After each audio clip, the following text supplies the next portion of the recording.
नमस्कार दोस्तों, स्वागत है आप सभी का यूपीएससी उत्कर्ष में। मेरा नाम है पूजा द्विवेदी। भारत में मदरसा की हिस्ट्री क्या है और हाल ही में एनसीपीसीआर ने मदरसा को वित्तीय पोषण देने की वकालत नहीं की है, ये क्यों नहीं की है, इसके बारे में हम चर्चा करेंगे। किस प्रकार से ये चल रहा है। राष्ट्रीय बाल संरक्षण आयोग ने सभी राज्यों को लेटर लिखा है कि मदरसों को दिया जाने वाला फंड बंद कर देना चाहिए। इसके अलावा आयोग ने कहा है कि मदरसों और मदरसा बोर्डों के राज्य द्वारा दिए जाने वाला वित्त पोषण बंद कर दिया जाए। मदरसा में पढ़ने वाले बच्चों को औपचारिक स्कूलों में दाखिला दिलाया जाए। आखिर ऐसा पढ़ाते क्या है कि औपचारिक स्कूलों में आने की बात कर रहे हैं। केरल में विभिन्न राजनीतिक दलों के नेताओं ने एनसीपीसीआर के कदम की आलोचना बताई है, लेकिन बताया कि यदि यह लागू भी कर दिया जाए तो भी राज्यों में सिफारिशों का बहुत कम प्रभाव पड़ेगा, क्योंकि यहाँ मदरसों को सरकारी धन नहीं मिलता है और मदरसा शिक्षा नियमित स्कूली शिक्षा में बाधा नहीं डालती है। केरला मदरसा एजुकेशन बोर्ड इस प्रकार से चलता है। केरल में मदरसा शिक्षा का प्रबंधन सुन्नी गुटों और मुजाहिद जैसे विभिन्न मुस्लिम समूहों से जुड़े निकायों द्वारा किया जाता है।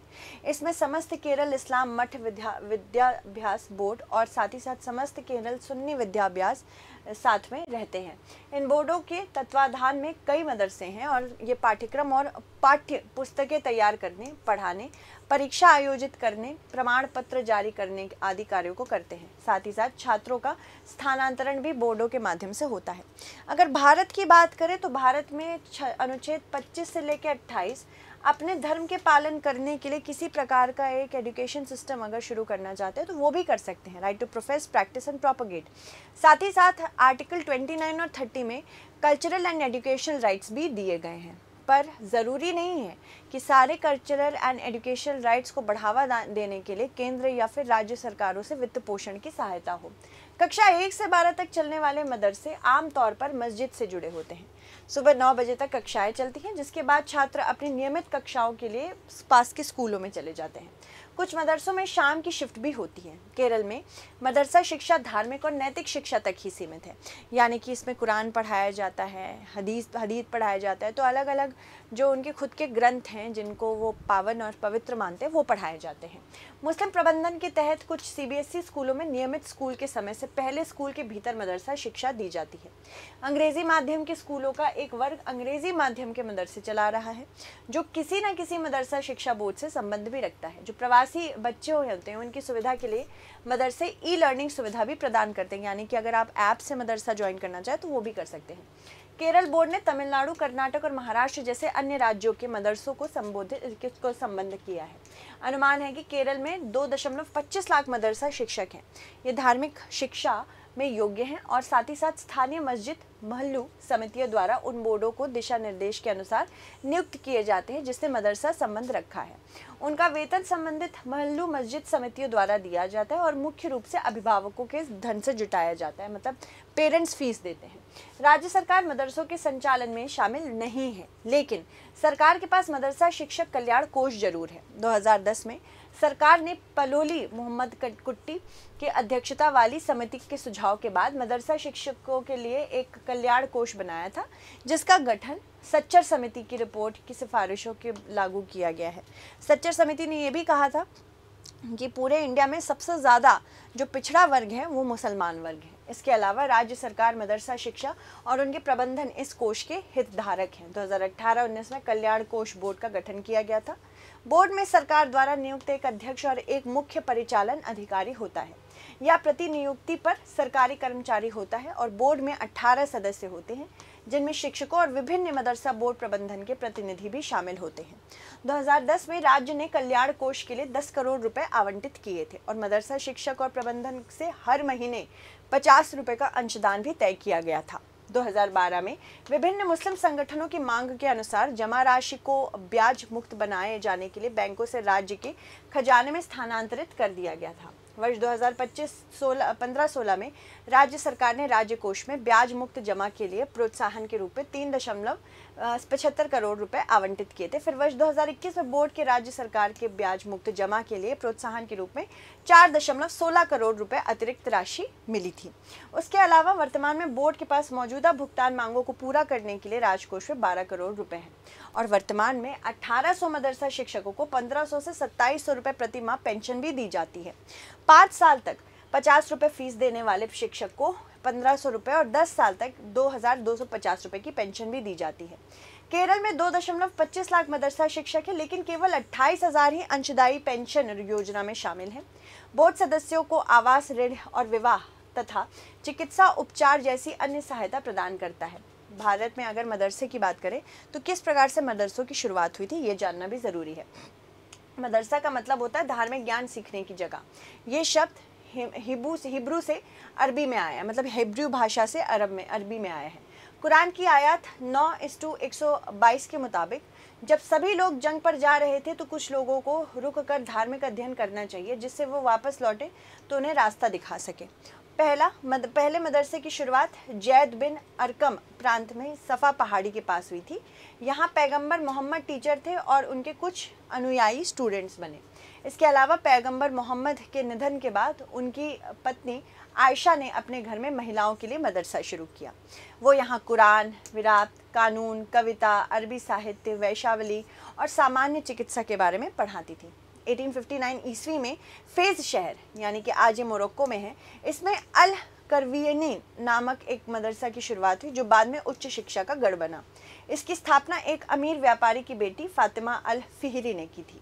मदरसा एक शैक्षणिक संस्थान है, जिसके लिए ये एक अरबी शब्द है, और ये इस्लाम की शुरुआती शताब्दियों में मस्जिदें शिक्षा के स्थान के रूप में भी जानी जाती थी। पहले मस्जिदों में ही पढ़ाई करवाई जाती थी, लेकिन 10वीं शताब्दी के बाद मदरसों ने इस्लामी दुनिया में धार्मिक और धर्मनिरपेक्ष शिक्षा के लिए संस्थानों के रूप में एक अलग पहचान हासिल कर ली। मदरसों की शुरुआत साक्ष्य, खुरासन और ट्रांसऑक्सेनिया में मिली है, जो आधुनिक पूर्वी और उत्तरी ईरान, मध्य एशिया और अफगानिस्तान से संबंधित है। बड़े मदरसों में छात्रों के रहने की भी सुविधा थी, खासकर गरीब पृष्ठभूमि के छात्रों की। भारत में मदरसों में दो श्रेणियां हैं। मदरसा दरसे निज़ामी, जो सार्वजनिक दान के रूप में चलाई जाती हैं, इसमें वॉलेंट्री दान लोग देते हैं। राज्य के स्कूली शिक्षा पाठ्यक्रम का पालन करने के लिए बाध्य नहीं होती है।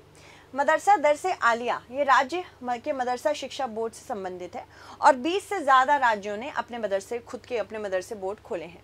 राज्य मदरसा बोर्ड संबंधित राज्य सरकार द्वारा शासित होते हैं। मान्यता प्राप्त मदरसे में शिक्षकों और अन्य अधिकारियों की नियुक्ति राज्य सरकार द्वारा दी जाती है। 2023 में करीब 1.69 लाख छात्र यूपी मदरसा शिक्षा बोर्ड की परीक्षा में बैठे थे, जो कक्षा 10 और कक्षा 12 के बराबर है। तत्कालीन अल्पसंख्यक मामलों के मंत्री मुख्तार अब्बास नकवी ने 3 फरवरी 2020 को राज्यसभा में ये बताया कि 2018-19 तक भारत में 24,010 मदरसे थे, जिनमें से 19,132 मान्यता प्राप्त मदरसे थे और शेष गैर मान्यता प्राप्त थे। मान्यता प्राप्त मदरसा शिक्षा के लिए राज्य बोर्ड के अंतर्गत आते हैं। गैर मान्यता प्राप्त मदरसे बड़े मदरसे जैसे कि दारुल उलूम नदवतुल उलमा और साथ ही साथ दारुल उलूम देवबंद द्वारा निर्धारित पाठ्यक्रम का पालन करते हैं। देश भर में 60% मदरसे उत्तर प्रदेश में हैं। 11,621 मान्यता प्राप्त है और 2,907 गैर मान्यता प्राप्त है। नकवी द्वारा प्रस्तुत राज्यवार आंकड़ों के अनुसार दूसरे सबसे अधिक मदरसे राजस्थान में हैं, 2,464। आंकड़ों से ये भी पता चला कि दिल्ली, असम, पंजाब, तमिलनाडु, तेलंगाना सहित कई राज्यों और केंद्र शासित प्रदेशों में भी कोई भी मदरसा मान्यता प्राप्त नहीं है। और भारत में अगर बात करें तो भारत में मदरसों की शुरुआत दिल्ली सल्तनत की स्थापना के बाद ही हो गई थी। 1192 ईस्वी में अजमेर में पहला भारतीय मदरसा शुरू किया गया। इसके बाद गुलाम, खिलजी और तुगलक वंश के मदरसों का सिस्टम शुरू हुआ। मोहम्मद बिन तुगलक के शासन में सिर्फ दिल्ली में ही करीब 1,000 मदरसे थे। इन मदरसों के मौलवियों की सैलरी सरकारी खजाने से दी जाती थी। उस वक्त मदरसों में ज़्यादातर अशरफिया यानी ऊंचे कुल के मुसलमान पढ़ते थे। ठीक है, इसके अलावा इस दौर में मदरसों का पूरा फोकस किस प्रकार की यहाँ पे कुरान वगैरह की शिक्षा में था। इसके अलावा मुगलों के समय खासकर अकबर के शासन में मदरसों में दूसरे विषय की पढ़ाई होनी शुरू हुई। 16वीं सदी के आखिर तक मदरसों में गणित, मेडिसिन, नेचुरल साइंस, एस्ट्रोनॉमी भी पढ़ाया जाने लगा। 18वीं सदी में कट्टर धार्मिक स्कॉलर शाह वलीउल्लाह देहलवी ने मदरसों में वैज्ञानिक शिक्षा का विरोध भी किया। उनका तर्क था कि मदरसों में सिर्फ इस्लामी शिक्षा होनी चाहिए। इसके अलावा शाह वली उल्लाह की मौत के 96 साल बाद उन्हीं की शिक्षाओं पर मोहम्मद कासिम नैतनवी ने 1866 में दारुल उलूम देवबंद की स्थापना की और इस सिलेबस पर ही आज भारत, पाकिस्तान और अफगानिस्तान में हजारों मदरसे चलाए जाते हैं इनके अंडरस्टैंडिंग पर। दूसरी तरफ modern educationist sir Syed Ahmad Khan जैसे लोग थे जो मदरसों में रैशनल और मॉडर्न एजुकेशन की वकालत करते थे। 1857 की क्रांति फेल होने के बाद ब्रिटिशर्स ने मदरसों और इनसे जुड़े लोगों पर हमले शुरू किए। 1866 में देवबंदी मदरसों की शुरुआत हुई जो उसे ब्रिटिशर्स के खिलाफ इस्लाम किले की तरह देखते थे। देवबंदी स्कॉलर्स ने ब्रिटिशर्स की तरह साइंस को भी अपना दुश्मन समझ लिया था और सिर्फ इस्लामी शिक्षा उसमें पढ़ाई जाती थी। ये सिलसिला आज़ादी के बाद भी जारी रहा और इसी वजह से मदरसे में पढ़ने वाले लोग मॉडर्न नॉलेज से दरकिनार रहते हैं। देवबंदी मदरसों में जितने उत्साह से इस्लाम पढ़ाया जाता है वैसे गणित, साइंस और अंग्रेजी पढ़ाई जाती तो भारत में मुस्लिम समाज काफ़ी आगे होता। इसके अलावा 1993 में मदरसा शिक्षा सुधार की गंभीर कोशिश शुरू हुई। मॉडर्न मदरसा बनाने की कोशिश हुई। मदरसों की हालत सुधारने के लिए 2004 में national committee for minority education बनाया गया। 2008-9 में केंद्र सरकार मदरसों के लिए 2 तरह के कार्यक्रम चला रही है। एक, मदरसों में अच्छी शिक्षा, दूसरी, मदरसों का आधुनिकीकरण करना। इस राह में कई अड़चने हैं। National council for minority education के 2004 से 14 तक प्रमुख रहे जस्टिस MSA सिद्दीकी के मुताबिक इन संस्थानों को चला रहे कट्टर धार्मिक नेताओं का कहना है कि मदरसों का काम डॉक्टर, इंजीनियर बनाना नहीं, धार्मिक नेता खड़े करने हैं। National commission for protection of child rights क्या है? ये बाल अधिकार संरक्षण आयोग अधिनियम 2005 के तहत स्थापित एक वैधानिक निकाय है। यह महिला एवं बाल विकास मंत्रालय के प्रशासन नियंत्रण में है। इस आयोग में एक अध्यक्ष और 6 सदस्य हैं जिनमें से कम 2 महिलाएं होनी चाहिए और आयोग का अधिदेश है कि सुनिश्चित ये करे कि सभी कानून, नीतियां, कार्यक्रम और प्रशासनिक तंत्र के थ्रू चले। भारत के संविधान एवं बाल अधिकारों पर संयुक्त राष्ट्र सम्मेलन में निहित बाल अधिकार परिप्रेक्ष्य के अनुरूप है। एक चाइल्ड या एक बच्चे को हम मानते हैं कि वो 0 to 18 ईयर्स ऑफ एज होते हैं। ठीक है, चलिए अब क्वेश्चन देख लेते हैं इससे संबंधित। राष्ट्रीय बाल अधिकार संरक्षण आयोग के संदर्भ में निम्न कथनों पर विचार करना है। NCPCR बाल अधिकार संरक्षण आयोग अधिनियम 2005 के तहत स्थापित एक वैधानिक निकाय है। यह महिला एवं बाल विकास मंत्रालय के प्रशासनिक नियंत्रण में आता है। तो आपको बताना है कौन सा कथन सत्य है। धन्यवाद।